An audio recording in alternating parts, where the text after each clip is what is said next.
Coming to you from the trenches of blue-collar America, the place where the wheels of America are kept turning and turning. It's the Blue Collar Success Network, hosted by blue-collar business coach, author, and speaker, Jerry Eisenhower, with CVC Coaching. Take it away, Jerry. Hey, and I want to welcome you here once again to the Blue Collar Success Network. You know, we're on all the channels out there now. We're on Spreaker, SoundCloud, and finally, we got up on iCloud in the last week. Usually it's me talking, and sometimes it's Cheryl, and my very first time of having someone else on this show. And it's really great because these guys have had me on their show because they do a great podcast out there called the BCP Show. So with me today, I got two guys that I met about 7 years ago, and they are people that I can depend on, people that I can ask a question. And the thing is, they may not agree with me, and I may not agree with them. But of anybody ever met, we can have one of the most open-ended conversations, and maybe we don't all agree, but I think we all learned something. So today I'm going to welcome with me, I got Carter Harkins and I got Taylor Hill from the BCP Show, and also the principals at Spark Marketer, that is a marketing company concentrating on blue collar America. So guys, Carter, I'm going to go to you first. How are you doing today, sir? Hey, Jerry, doing well. Hey, thanks for having us on. Man, this is unreal. Like I said, usually you're interviewing me, and I'm interviewing you today. How about that, brother? I love flipping the tables. I hear you, man. And now my other guy here, that's Taylor Hill. And I'll tell you, these two guys are perfect because this is like the visionary and the implementer, and I've never seen two partners that actually mesh like this. So, Taylor, you out there with me, brother? Yep, I'm right here. I'm ready. So I got you, man. So here's the question. I've asked them to come on the show today because I think the three of us share a kind of a unique thing, because I think we actually kind of look into crystal balls. And what I've seen from these guys are they've alerted me to things that are coming down the pipeline that nobody really knows about. So what I've asked them to do is come on there today and kind of share what their crystal ball is. So I'm going to start with Carter.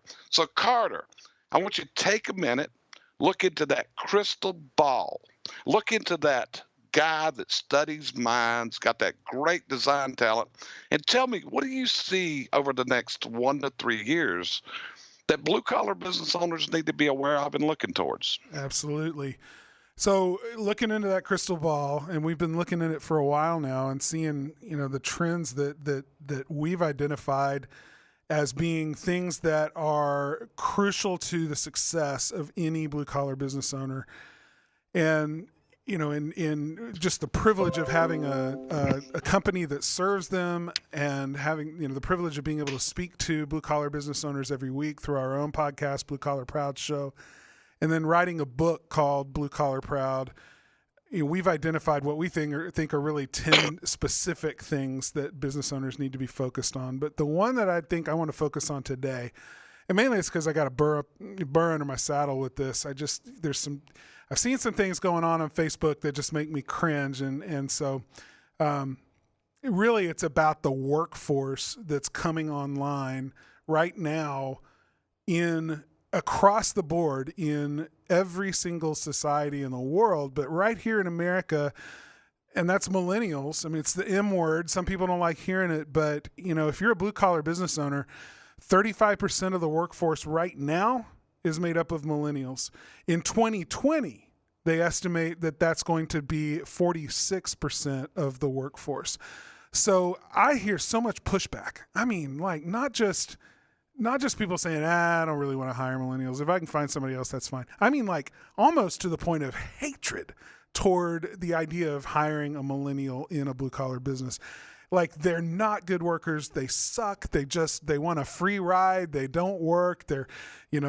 Just all of this energy around it. And it's like, man, here's the deal. By 2020, 46% of the people who want a job are going to be millennials. And if you're not willing to hire them and figure out how to lead them right now, you're going to be behind the curveball. If you want to future-proof your business, starting right now, and this is looking into the crystal ball, starting right now, you've got to figure out how to work with millennials, hire them, and then lead them successfully. This is a bold statement, but I'm going to say it. It's been I got on Facebook the other day, and I don't rant much, but man, I ranted on this because it matters to me. I mean, I think it's important that people understand, but I'm gonna go even further. Okay, I'm gonna say this. When I hear a blue collar business owner say that millennials are just a bunch of whiny, complaining, entitled, lazy snowflakes, what I hear is not anything to do. It's not a reflection on what the millennial generation is. It's a reflection on their ability to be a good leader. Okay. And okay, I'm sorry. Go ahead. No, that's it. Okay. It says here's more my about question. your ability to lead than it does about who you're trying to hire for your business.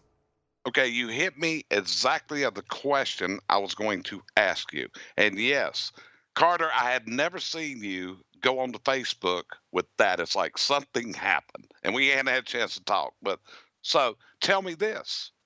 Let's share the information because you guys recently attended a conference that we did. You brought your leadership team in. And what I tried to turn this into was how do you work and manage different generations? But I got to ask you a question. How does a person lead the millennial to success? Yeah. So I just wrote an article about this. In fact, I published it today on LinkedIn, and this is the heart of it. It is about good leadership of millennials. And this is really any generation. Okay. We could strip away all the generational talk, all the ageism, all of the talk about gender and everything else, and just come down to the human experience. People work harder. People work better. People find more fulfillment out of the job that they do when it's connected to something that's bigger than themselves. And if you as a leader of a company can show your employees, whether that's a current employee, somebody who's been with you for 20 years, or somebody who's just showing up with a job application, if you can show that person how what they are being asked to do for you connects with a bigger picture, connects with something that is far beyond just swinging hammers and turning wrenches, then you're going to inspire that person to give you their best. And in their best, if it's required as part of the job, and you can show them how it connects to the bigger picture, a bigger purpose behind it, a mission for how we serve our community, they will follow you, and you'll see an incredible shift in the work output that you get. Can I ask a question there? I want you to expand on a word. The word you've used, and you have to, and you know this, I do motivational presentations, and you said a key word in that. So tell me and expand on that word, inspire. Inspire. To me, that is standing up as a leader and saying, follow me, not because I own the place, but because I want to lead you to something that is going to be more fulfilling in your life. I'm going to give you a bigger reason than just a paycheck to come to work every day and do what we do. It's inspiring is laying out a vision. It's saying, you know what, when I started this company 20 years ago, I was just like you. I was just trying to provide for my family, was just trying to figure out how to get bread on the table, how to, do an honest day's work for an honest wage. But it's become more than that to me. As I've lived in this community, as I've been a part of this community, I realize there's big needs here.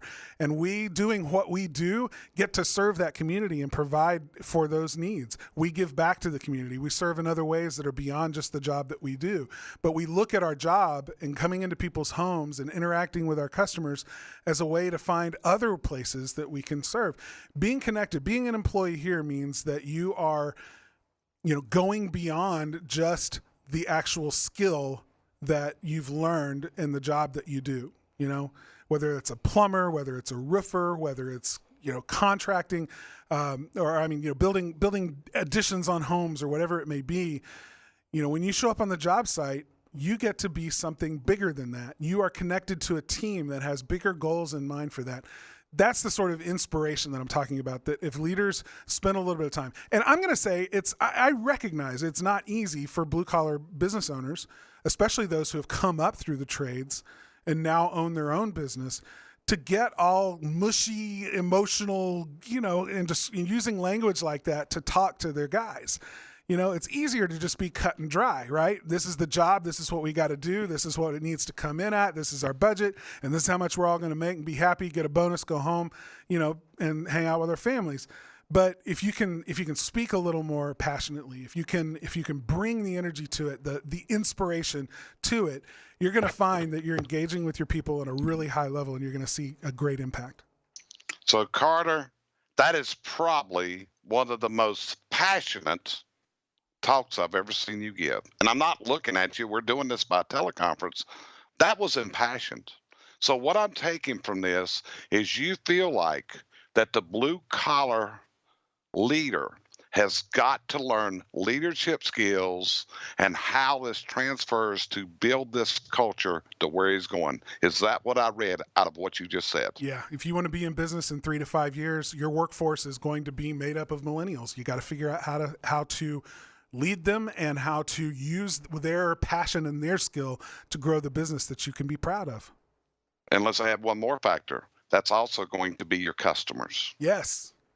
Okay. So you got to lead your people, and you've got to sell to the person that has this mind. And that means they got to know why. They got to know why. And that's what I heard you tell me. This is why we do what we do. Did I hear that correctly? That's it. It's to the why. Got it. Yep. Okay, so Taylor, I'm gonna ask you the same question. Yeah, you always make me follow him. You like this, don't you?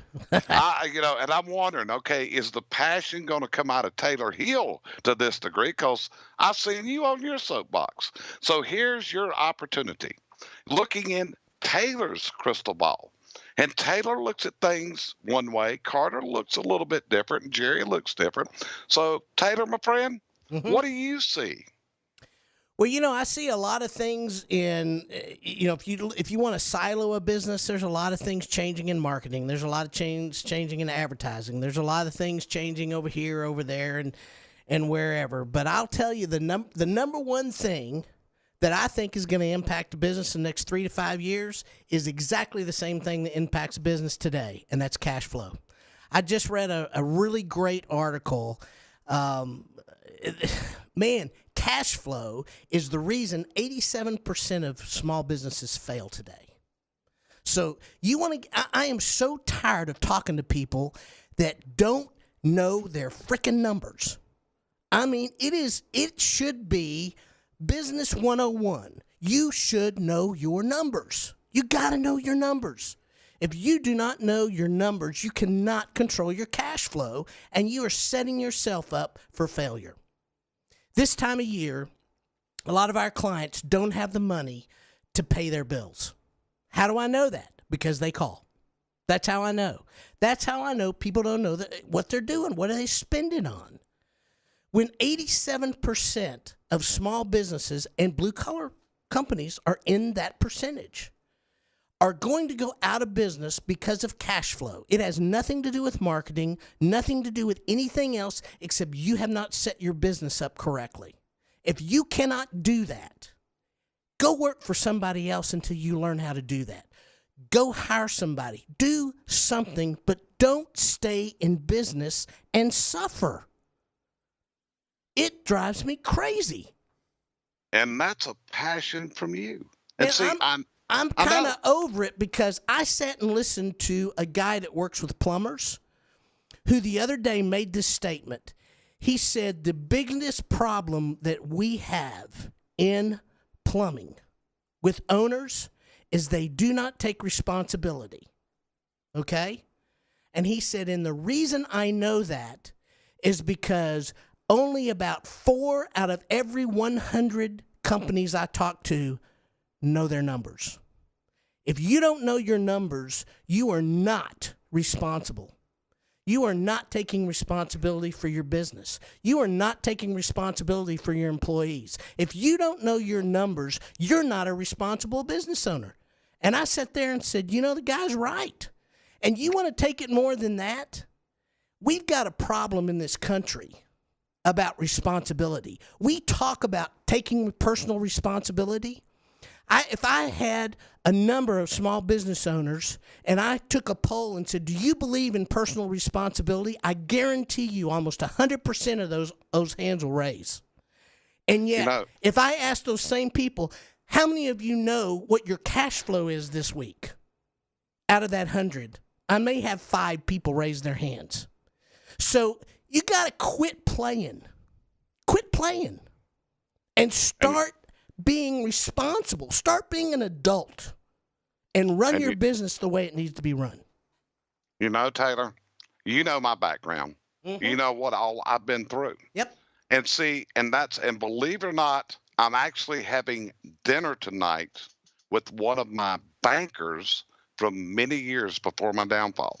And what he does now is he does CFO work. And I'll tell you a little bit about that later on and some of the things he's doing on working with banks to get their numbers right for the FDIC. Okay, that's what he does. He's a consultant to banks now because they got the same problem. Oh, it's everywhere. It's everywhere. But like I said, if you read my book, Read Chaos to Reinvention, it tells you my personal story. And Taylor, it's just, whenever I formed my business, credit was easy. If I needed another 100,000, it weren't no problem. I just made a phone call and he was transferred in my checking account. Mm-hmm. And like I said, and that was what I talked to the banker about when we had the conversation the other day. It's like, these are the things that drove this and where it's at. But because of the changes, you're right. Funding is not easy to get. You can't borrow your way out anymore because the regulations won't allow you. And there is easy funding out there, but here's the problem. A lot of it has a trap. There's a lot of business owners that have borrowed money, but the way it's paid back is scary as all dickens, because what you do is someone gives you a large line of credit. And when I say large, it could be 20, it could be $100,000. But they set this up over a 2-year term, a 3-year term. And how they get paid is they go and draft it directly out of your checking account every day. Every day. Every day there's a deduction from your checking account. Imagine that. Yeah, and what happens is, and this is where people don't understand. Your business life is in cash flow. It's in how much cash you have to run your business on a day-to-day basis. That does not include payroll. Payroll is payroll. You got to have money left over.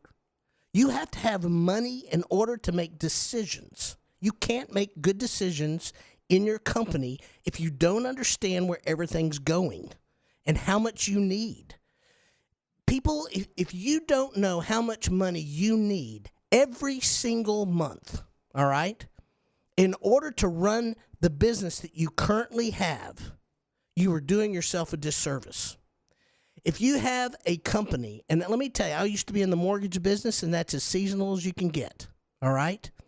I knew how much I needed to run my business and how much money I needed to make in order to run my household. So in order to do both of those things, when I was in the money, the months that in the spring and fall when it is really good, I put money back so I could get through those other months because I knew what it took.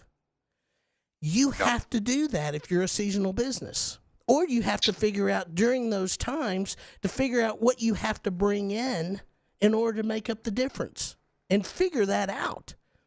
I conducted a class 2 weeks ago in Kansas City, and it was for Midwest HPBA, and it was all about setting up, doing a SWOT analysis, how to do a SWOT within your company, and it was about goal setting and those kind of things. And I had one gentleman there, and he had, of the whole room, he was the only one that had a business administration degree. He had the degree. So I got into cash reserves.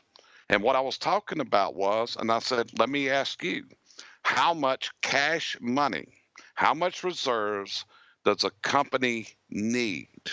And he said, if they don't have enough money in reserve to operate that company for 90 days without income, they better get it. Would you agree with that? Yes, absolutely. And that's what we Right. That's how he started. He said, you got to put a plan together. And we talked about that. So if you guys are listening, that's part of budgeting. And Taylor, you've done a lot of budgeting and Mm-hmm. you're experienced. Now you're working with a CFO now, I believe. But at the same time, that's part of budgeting is how do I build this cash reserve? Am I correct? Yes, and here's the thing. Everybody has a different level. My CFO basically oversees me. I bring her in about every 3 months. She goes over the books, and if she sees anything or has any questions, and I've had people ask me, well, you're really good at this. Why do you have somebody to do this? And I said, because I make mistakes just like everybody else. And when we make a decision in our business, I can call her and say, okay, this is where we're going. This is what we're seeing. This is the money we've put aside for this. Is this enough? What do you think? And she gives us an answer because she understands what our business is. All right. Everybody needs mentoring. Everybody needs input. Everybody needs that. We need it. And we go out and pay for it and we get it. But we budget that. You have to budget those things. And this is just one of those very fundamental things. When you go into business, you better have a budget. When we started Spark Marketer, I guarantee you, one of the very first things that happened is I created a budget. Is that right, Carter? Oh, yeah. We created a budget, all right? And there were times, man, we were lean and Carter and I didn't get paid. And it wasn't fun. But we paid all of our bills and we made things happen. And the one thing I will tell you, I would go to Carter and say, Carter, we got X amount of dollars in the bank. We got to get to work. So when people say, how do I get out of this situation? You got to work yourself out of the situation. You got to go out. You got to join BNIs. You got to network. You got to go door to door. You got to do whatever it takes. You can't sit back and wait for somebody to come to you and rescue and save your tail. You got to go to work. There you go. So we've had two things. We got one side, which was Carter's. We got Taylor with your side. I'm going to throw mine in. I want to know what you guys think of what I'm looking at because both of those are dead on the money. Yeah, I want to know. Mine is technology. I think in today's world of blue collar, going forward, it is going to be technology. I shared the other day a picture of a bricklaying machine and how those types of things are coming into play. Automation, technology. I watched the use of Google Glasses, which was supposed to be hot for the consumer years ago. That's now an industrial product. So what you're doing, you're sitting back there, you're building a custom product, and plans are in your glasses, and you're scrolling. So what you're doing is, it is faster communication. Earlier today, I looked at an SOP, standard operating procedure, on how to operate a inspection and estimate form going through iFleet and through Smart Service. And this is a PDF fillable form that the language comes in. This SOP is 10 pages. And when I send it back for editing, I feel like that it's going to be broke into 5 to 6 SOPs, and it may be close to 100 pages by the time the photographs are added on how to operate this system. And so what I'm seeing is technology. I'm seeing where the way that this blue collar industry is going to communicate with its customers, it's going to go through all kinds. I see Alexis that sits in my kitchen right now that turns on my lights, that can call the police. I'm seeing that. I got a thing threw up today for the Google Assistant to do all these other things. So my thing is, it's going to take technology, and technology is going to cost money. And it's just like you said, it's going to come down to the budgeting, but it's also going to go over to the leadership because you've got to get your people to buy into this. So my thinking is technology. Taylor, what do you think about technology? Is that part of it too? Well, I'm going to be 60 this year, and I laugh when a lot of people say, "Oh man, I just can't do this and I just can't do that." Man, I'm forced to. If I'm going to keep running my business, I am going to have to gravitate and learn technology. And if that means courses, if that means I got to go to a college class, if that means whatever that means I got to grasp technology in our business. That's just part of leadership. That is part of it. You know? It's to me, it's a no-brainer, Jerry. And this has been going on for the last 10 years because it's accelerating at such a rate. If you don't get on the technology bandwagon, and these are people that are still doing written estimates, that are not gone paperless. I mean, I had a guy tell me the other day, said, I keep getting people tell me all these guys are going to overtake me, and yet I look around and they're not even paperless yet. What does that tell you? Right. Says if they can't go paperless, they're never not going to overtake me because I'm on the front end of technology. Let me tell you about fear. I've been speaking for 34 years now, presenting. I started presenting when we had overheads. Do you remember overheads? Yeah, I saw a picture of you just recently with an overhead projector. That's it. Transparencies. You bet. So some years ago, I did a seminar in Milwaukee, and I had a stack of transparencies. And the way you made the transparency, you had to run through the copier, and then you kept this stack. And those things slid, and all of a sudden, my transparencies are everywhere. And when I got done, I said, okay, this is my last seminar that I'm ever going to present with transparencies. And PowerPoint was available. And I was scared to death of this. And I went to, and we were at the Milwaukee airport, and I can remember this day. And Jim Brewer, who's a real good friend of mine, much more tech savvy, I said, Jim, I don't know what to do. I got to learn how to do PowerPoint. He said, you want to learn how to do PowerPoint? I said, sure. He said, I'll have you doing PowerPoint before the plane gets here. I said, do what? He said, Jerry, it's so easy, it's unreal. And the whole thing was I had this fear. And once he showed me how simple this was, and you guys have seen me do all kinds of stuff with PowerPoint, right? Oh, yeah. And I can do PowerPoint in all kinds of ways, and I still don't know how you do everything in there. I can make slides go this way, zing, sounds, bings, cash registers, you name it. It's really easy. So going from there, but you got to get past that fear. So Carter, what do you think about technology? Well, just talking about this, in your business, the fear of adopting new technology, there's one group of people that do not have that fear. In fact, they bring it to the table to solve every single kind of problem in your business. They don't have a fear of it. They learn it. They embrace it. It's like 100% of their lives, and that's millennials. The new generation of workers that are coming online right now embrace technology, and they have an expectation that the place they work is going to have technology in place already. And if they don't have it in place, then they better be willing to listen to me because I'm going to help them get it there. That's a huge advantage in hiring younger. I was going to say that, and I was just going to throw in, by the way, that's how I learn about technology is the people we hire. Absolutely. Teach us. But let me say this too about millennials is they, as a generation, they're more likely to live within their means than any previous generation, including Generation X and baby boomers. So because of that, they're the ones that are more likely to know their numbers, to ride herd on cash flow and understand where things are at.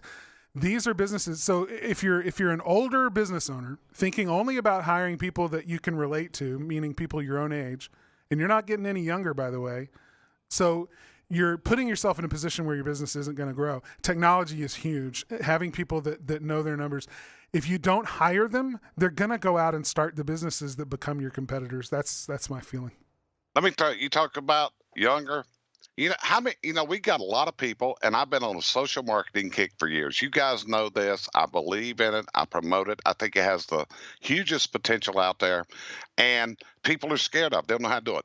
And one of the things I tell people is it's like, hey, you got a 12-year-old kid in your neighborhood. I'm serious. You got a 12-year-old kid. I bet you they can teach you how to use all this stuff. They can use it. I can remember when my grandkids were playing with the Pac-Man, all the little gadgets. They were born on this stuff coming out of cribs. Yep. So when you look at it, you're exactly right. So I think we have thrown out 3 great avenues. Would you agree? Absolutely. Yep. Okay, so Carter, we're going to end this in a minute, but I'll ask you, what would you say to part this with? You guys asked for a quote. I want to ask for your thoughts. If you could communicate your thoughts in a little short paragraph, what would you advise anyone listening? You're asking me first? Yes. So it's just this. If you already think you know something, you're not open to learning what you need to know. So quit pretending like you already know that millennials aren't worth anything and that they don't work, and actually talk to a few and find out what motivates them. Ask it the question this way: what do I need to become in my business in order to attract the talent that's coming to me? What do I need to do to keep those people, to get their best work, to inspire them and unlock their potential to grow my business? Wonderful thoughts, my friend. That's good. So, Taylor, what would you tell somebody a message you want to get out? Mine is grow up. I mean, come on. If you want to talk about snowflakes, if you don't know your numbers, you're just a big old snowflake. I'm just saying it, and I don't mean it in a derogatory way, but come on. I mean, we have to work on ourselves. We are the problem. My employees, it has nothing to do with my company. Carter and I are our own problem. The more we work on us, the better our company gets. The more that we go through the 10 things that we have in our book, Blue Collar Proud, and work on those 10 principles, we wrote that book because we're talking to ourselves of saying we have to get better. We have to be the leaders. We have to know the operations. We have to know the numbers. We have to do our own marketing and our sales. We have to be better. We have to work on us. Quit making excuses. They're just excuses for you not wanting to work on yourself. Work on yourself. Figure it out. That will be the best use of your time than anything else you will do in the next 6 to 8 months. It will change your life. It will change your business. Gentlemen, I want to pass this along. If you're listening to this, you just listen to three guys, and every one of us has a passion that you guys reach your dreams. I can tell you, when you guys reach your dreams, I don't think there's any prouder guys than the three on this line right now. When we see you get what you're wanting in life and going where you're going, and you're independent and you're not tied to a bank and you're moving forward, I don't think there's anybody prouder than Carter Harkins sitting over there and Taylor Hill and Jerry Eisner. Would you guys agree with that? Absolutely. I agree. That's it. And that's what it's all about. That's why we do what we do. We make a living supplying services, but at the same time, we all got a passion for you guys to move to the next level. So we're going to end this today. This is Jerry Eisenhower, CVC coach. Hey, before I end, I want to know something. You guys interested in doing this sometime in the future again? You bet, man. We Sure. always love working with you. There you go. So anyway, this is Jerry Eisenhower, CVC Coaching. You can look me up at www.cvccoaching.com. You can also find me at jerryeisenhower.com. Check out my books. I've got a new one that's just rolling out. It's called Standardizing Standard Operating Procedures. I also got a new one I just did called The Daily Difference in Life that I'm an author on with about 40 other people. It's actually, hey, so you guys know, it just hit the Kindle version on Amazon today. Awesome. So Great. we're heading for that. Chaos to Reinvention. Look up our books. And these guys wrote a really great book out there also. Tell me the name of it again, Carter. It's called Blue Collar Proud, 10 Principles for Building a Kick-Ass Business You Love. Yep, and I read it. I think I put the second review on Amazon that they got. Take a look at it, and also tune in their podcast. I've been privileged to be allowed to be part of that ever since they started it, and I do a little segment on there about once a month, my little, things from the trenches, but it's solid, valuable information. You can get it on iTunes, Carter, you get it. Where else do you get besides iTunes, Carter? You know, the best place to go is just come to our website. We're getting ready to launch an app, and you'll be able to download the free app and just get all the podcast and goodness, all the extras for the show right there in our app. But go to our website, bcpshow.com. That's it, guys. And if you need a website for your blue collar, look them up. They're sparkmarketer.com, Nashville, Tennessee. I highly, highly suggest you talk to them. They do a really great job. But anyway, this is Jerry Eisenhower, CBC Coaching. I appreciate you tuning in today. And hey, look us up next time. And we want to appreciate your time. It is truly an honor and it's a pleasure. Talk to you next time. Thanks for joining us here at the Blue Collar Success Network, sponsored by CBC Coaching and hosted each week by coach, speaker, and author Jerry Eisenhower. For more information on the services provided by Jerry and CBC Coaching, look them up at cbccoaching.com. Our mission here at Blue Collar Success Network is to help blue-collar pros like you turn your business dreams into your business realities. Let's talk.